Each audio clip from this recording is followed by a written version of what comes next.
रंजना कभी ब्रश नहीं करती थी। उसे कितनी बार उसके माँ बाप ने डांटा, लेकिन उसका कोई असर उस पर होता ही नहीं था, जिस कारण से उसके दांत पीले पीले हो जाते हैं।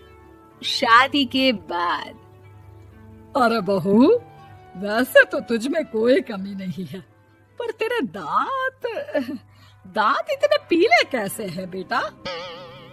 कैसे मतलब? कोई सर्जरी थोड़ी ना कराई है। वो तो क्या नाम, मैं ब्रश नहीं करती थी तो पीले हो गए। अब क्या करूं? आप कहें तो लाल करवा लूं या फिर काले? यार ये क्या है, क्यों माँ से लड़ रही हो? लड़ रही हूँ? अरे मैं लड़ रही हूँ या ये बोल रही है कि दांत पीले हैं, पीले। अरे तपस्या थोड़ी ना की है इन्हें पीले करने के लिए। बकायदा ब्रश नहीं किया है 20 साल तक, तब जाकर। छी, कैसी बात कर रही हो? ये उस वक्त तो पीले नहीं थे जब हम लोग तुम्हें देखने आए थे। अरे तब साफ करवा लिया होगा डेंटिस्ट के पास जाकर। अब देखो कैसे पीले पीले लग रहे हैं। रंजना सास की तरफ गुस्से से देखती है। फिर शुरू हो गई पीले पीले पीले। अरे पीले तो तब भी थे जब मेरे हाथ का रसगुल्ला उड़ा उड़ा कर खा रही थी और बोल रही थी, लड़की नहीं गुणों का खजाना दे रहे भाई साहब आप। खैर, अब वो लोग करते भी तो क्या करते, पीले दांत वाली बहू पल्ले पड़ी थी तो झेलना तो था ही। एक दिन कीर्तन में रंजना गाना गा रही थी। अरे कमला बहन, माँ का द्वार है, यहाँ तो सब शुद्ध होकर आते हैं, फिर अपनी बहू को ब्रश भी नहीं करवाती तुम।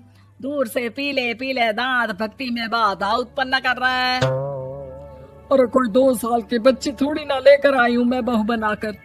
अच्छी खासी लड़की है, अरे कैसे करवाऊं ब्रश? ये तो उसे खुद करना चाहिए ना। अब माँ बाप तो इसके जैसे तैसे निपटा दिए, ये नहीं सोचा कि सास कैसे संभालेगी। सास बहू को लेकर घर आ जाती है, लेकिन सोच लेती है कि अब इसे लेकर कहीं नहीं जाएगी। अगले रोज बहू कहती है, अरे क्या हो गया, मंदिर नहीं जाना क्या? कीर्तन का वक्त हो रहा है। मेरी मधुर वाणी से कान्हा जी जागते हैं और सोते हैं। आप तो जानती है ना उनकी भक्ति में कितना मन लगता है मेरा। वो क्या है ना, तबीयत ठीक नहीं लग रही है मेरी, आराम करूंगी मैं।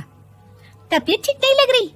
अभी तो मिथुन के गाने पर नाच रही थी आप, और अब बोल रही है कि तबीयत ठीक नहीं लग रही। अरे भक्ति में मन लगा लो सासू माँ, ऊपर जाना है, क्या मुंह दिखाओगी आप? हाँ? सास को बहू की बात पर गुस्सा आ जाता है। मैं क्या मुंह दिखाऊंगी, इसकी चिंता तो ना कर, समझी? अपने मुंह की चिंता कर, जो ये पीले पीले दांत लेकर हर जगह पहुंच जाती है। पता है लोग कितना मजाक बनाते हैं। ना जी ना, मैं नहीं जाना कहीं तेरे साथ। तो ये बात है। कोई ना, मत जाओ, मैं अपने कमरे में ही बैठकर भक्ति कर लूंगी।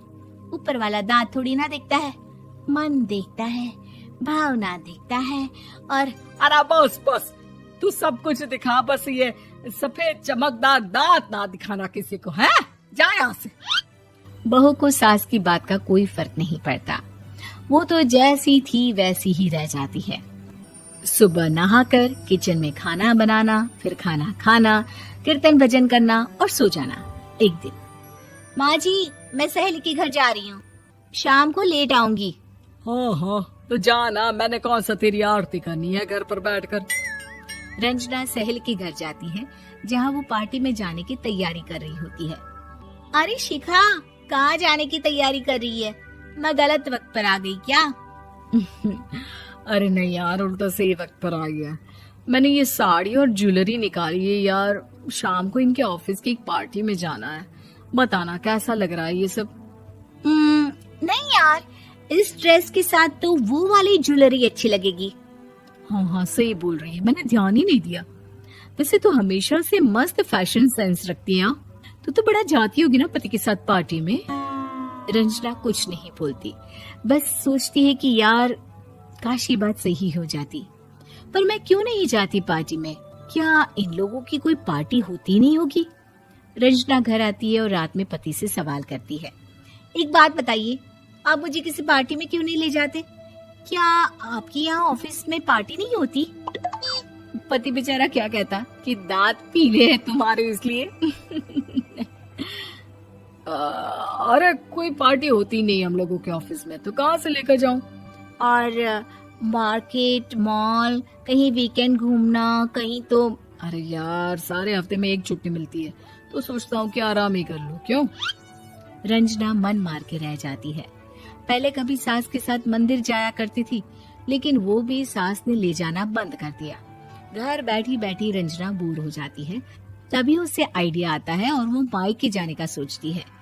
सासू माँ, 2 दिनों के लिए मम्मी के घर जा रही हूँ। अच्छा ठीक है, आराम से जा। और हाँ, माँ से कुछ अच्छी आदत सीख कर आना कि कैसे शरीर के हर भाग की तरह दांतों की सफाई भी जरूरी होती है, समझी?